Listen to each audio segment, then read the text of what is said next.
Okay, how's it going? As always, ignore the fan in the background.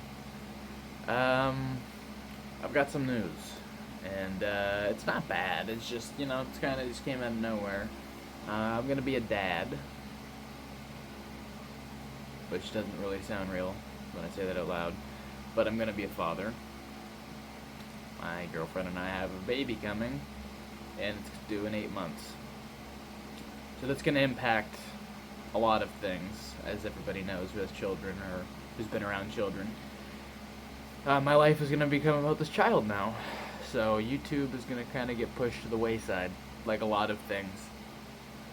But I'd like to make one last haul video that I know is going to get made. I don't know how many movies I'm going to buy from now on out. I've already been slowing down. I've already cared a lot less about movies. I've watched a lot less the last month or two.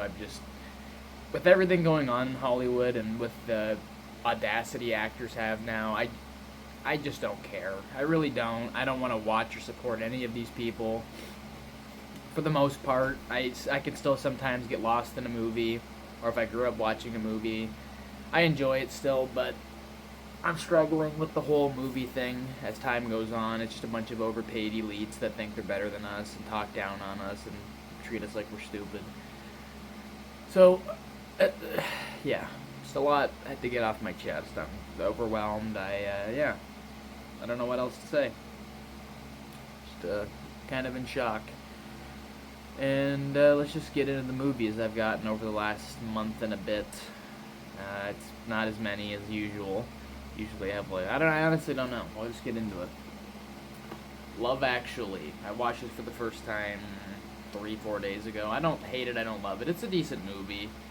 A lot of, stuff that's not realistic in here, but I also just kind of like seeing a lot of these old actors from when I was a kid that are either dead or just aren't really relevant anymore.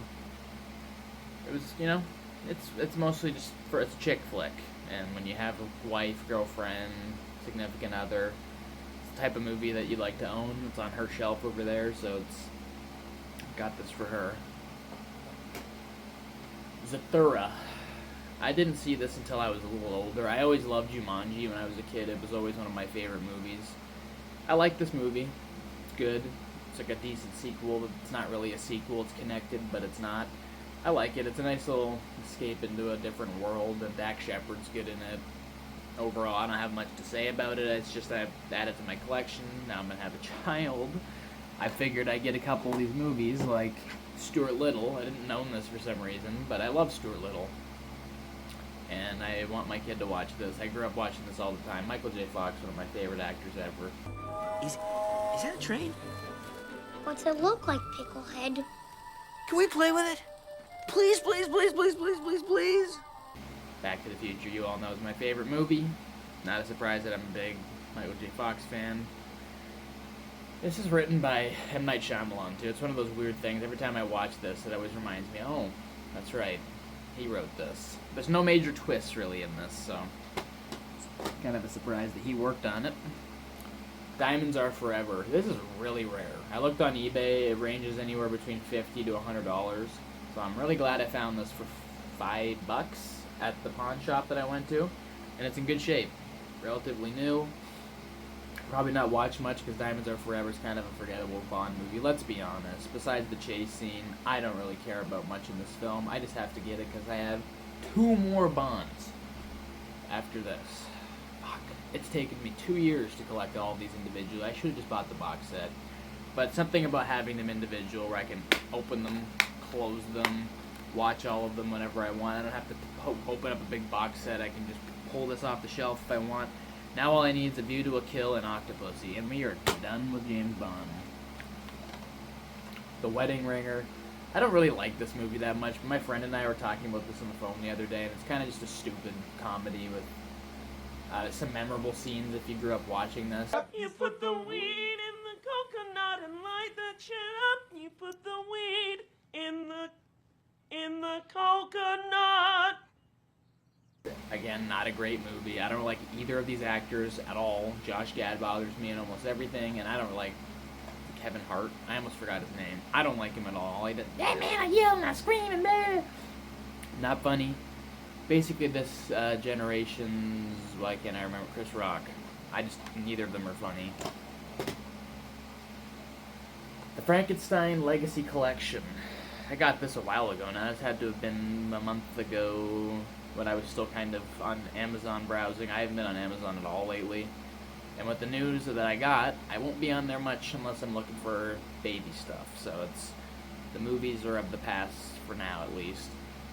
I needed this one in particular because I'd never seen Bride of Frankenstein, and I believe it is Son and Ghost. So, Son, Ghost, Bride, those are the three I'd never seen. I own the original back there somewhere. It's up there. I like the original. I've already seen House of Dracula, House of Frankenstein, Frankenstein Meets the Wolfman, Abbott and Costello Meet Frankenstein, which I think is a great movie. It's really funny, but it's also kind of got the scenes, the scary scenes, in quotations.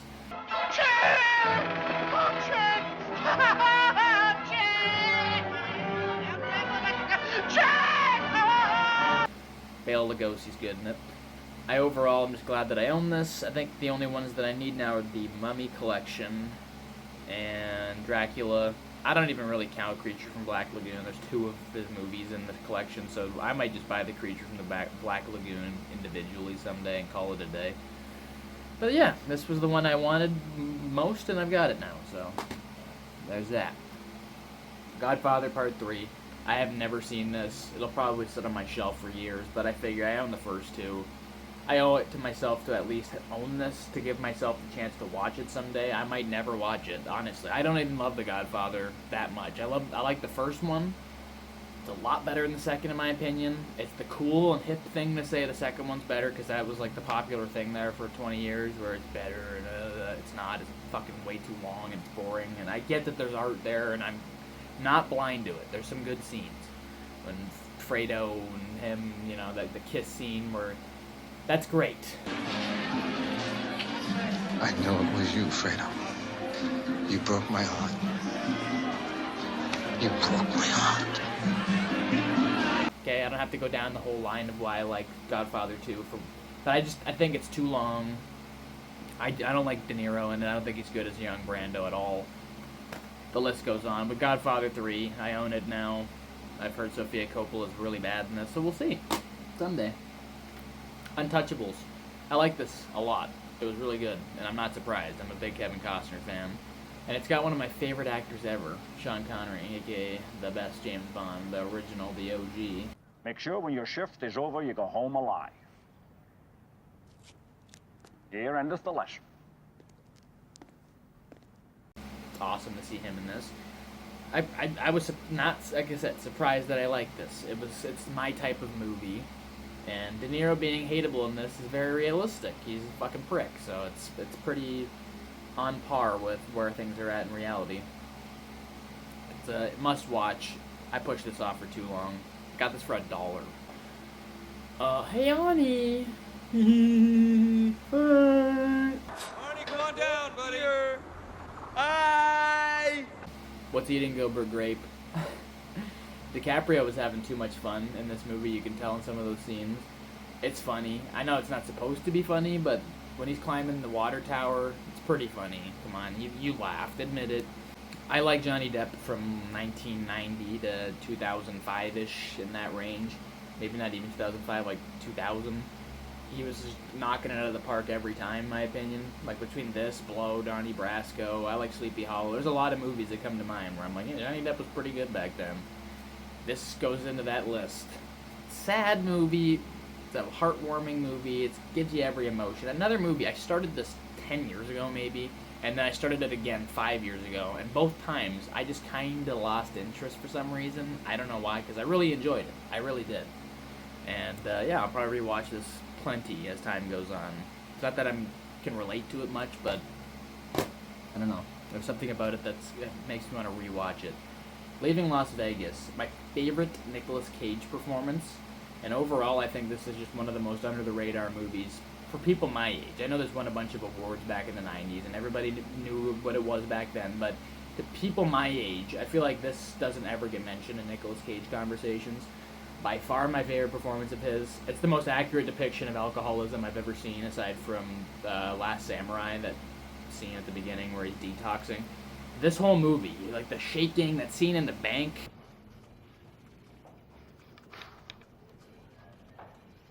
To tell you the truth, I'm a little shaky right now. Every time I watch it, it makes me feel kind of gross. He's, shaking, and then even when he dies at the end, it's so bittersweet because he wanted it the whole time. He was drinking himself to death. He lost custody of his child, and he met Sarah. They had that agreement where you can't tell me not to drink, and I won't tell you what to do. And it's like a very beautiful, tragic relationship, and it's a good movie. I love it. I've seen it 3 or 4 times in its entirety. Needed to get my hands on it. It's really hard to find on Blu-ray for less than like $100, so I just kind of caved and got it on DVD. Fright Night, never seen it. Another movie that I just grabbed because I like Colin Farrell, so maybe it'll be good. While I'm at it, why don't I grab a few movies over here that I have on my to-watch list. Put that along with Fright Night. The Machinist, never seen this. Heard plenty of good things. I've seen clips from it. I like Christian Bale. This has always been on the top 10 of my must-watch list. And I finally found it for like $10, and I was like, fuck it, I'll get it. So this will get watched eventually, before I have a child, I would imagine. Letters from Iwo Jima. I was interested in watching this until I realized Spielberg was involved, and we know how Spielberg is with his movies. No, it's not very accurate, let's just say that. And he's got a very specific point of view. Let's just leave it there. I love Clint Eastwood, though. Probably my favorite director ever. One of them, if he's not my favorite, so he's up there. And this has just kind of always been on the back burner, along with, like, I own Flags of Our Fathers, but this kind of goes in the same category of movie. He was going through that war stage where he was making all these movies about World War II and 1 and all that. So, yeah. Let's just... was it the wrong pile? Yeah, it was. Oops. And Mulan Rouge. I've never seen it. I've remembered the Can Can song. I used to listen to it all the time with my friends in elementary school.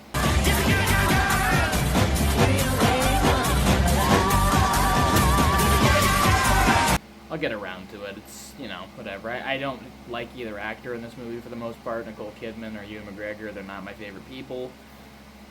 But I'll get around to it. I'm kind of more open to musicals as time's gone on. When I was 15 to 22-ish, I couldn't even really wrap my head around musicals, but I'm a little more open to it now.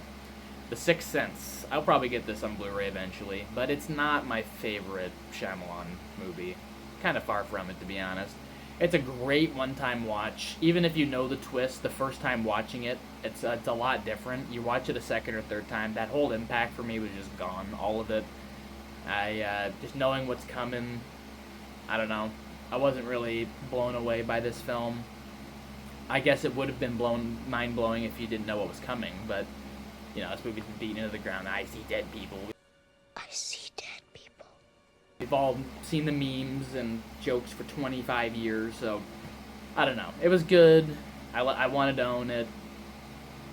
I probably don't like this as much as Signs, Unbreakable, or I almost said Glass. Ugh, Split.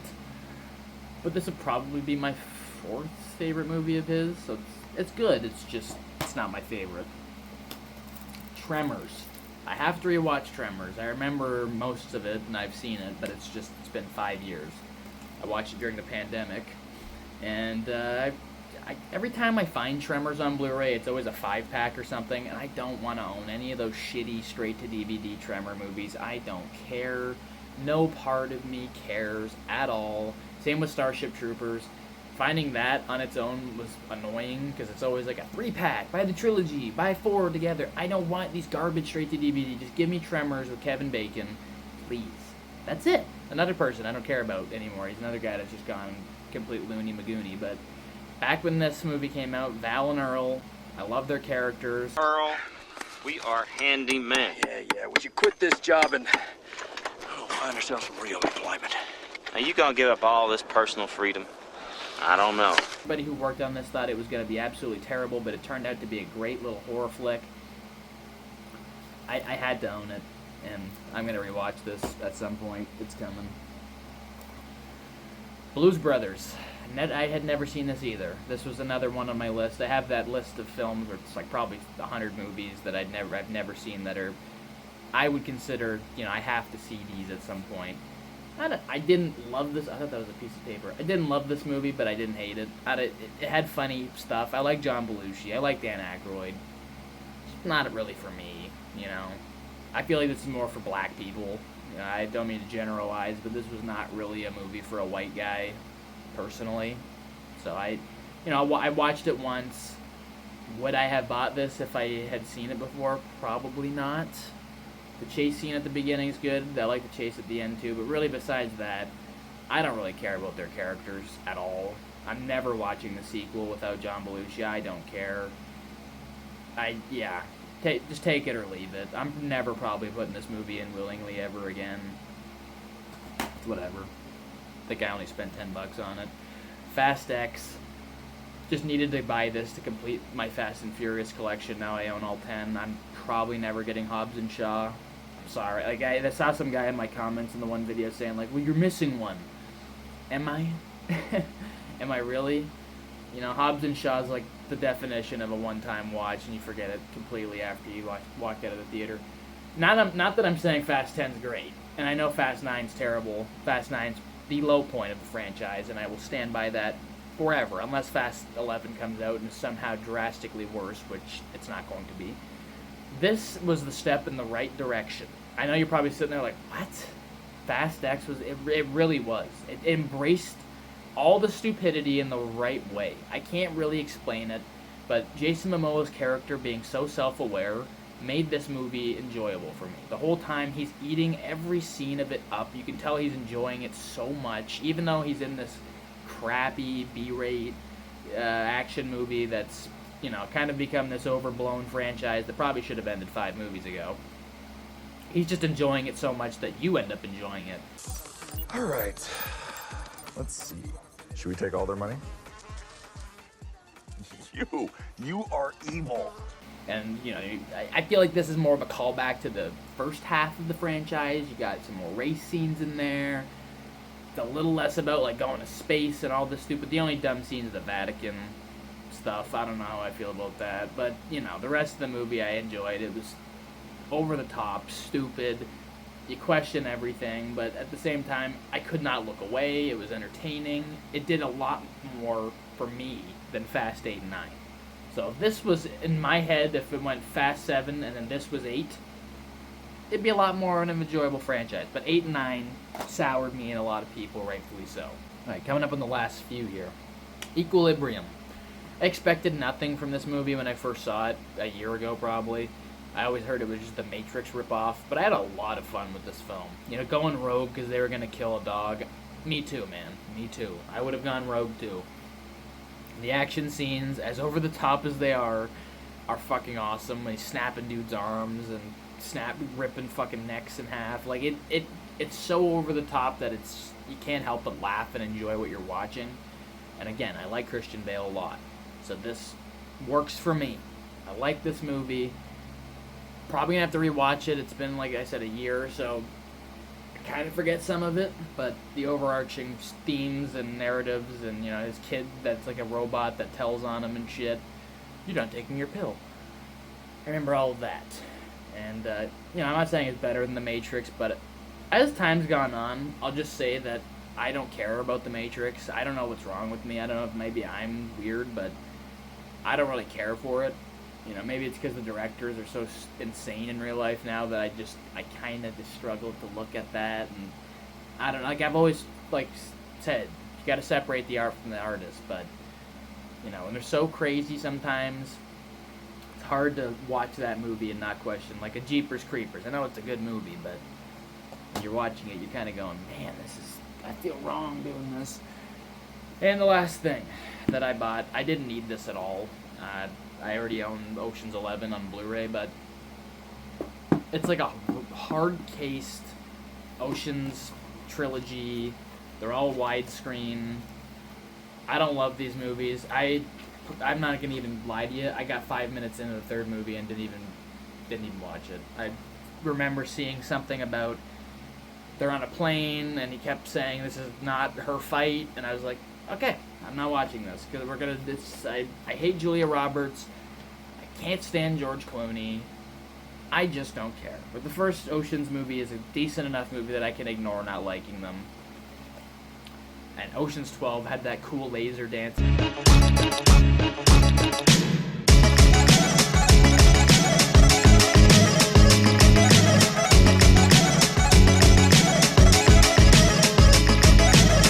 That's the only memorable scene from the entire movie. But Ocean's 13, I'll be honest, I don't know if I'm ever going to sit through this. Probably won't. Why is Don Cheadle in these movies with his terrible British accent? I don't understand it. But I kind of got pulled in by the cool nature of the case. Why it is not fucking going in there. Very rare that you find a movie collection for any franchise that's like a hard shell that you could punch and not dent. So I felt like I had to pick it up. So that's that. That is my haul. I bought some video games and stuff. I don't really feel like going and picking up and showing them. Yes, so yeah. Not that I have like regular viewers or anything. It's just me making videos really for myself. But if any of you are watching, expect less content. I'm really going to try my best to film a lot of stuff in the next 2 or 3 months, whether it's video games or it's movie stuff, whatever. I'm going to try my best to pre-record so I can maybe release stuff as time goes on. But yeah, got a lot of planning and thinking to do here. So hope you guys are safe and hope you all are doing great. And I will see you in the next video. Take care.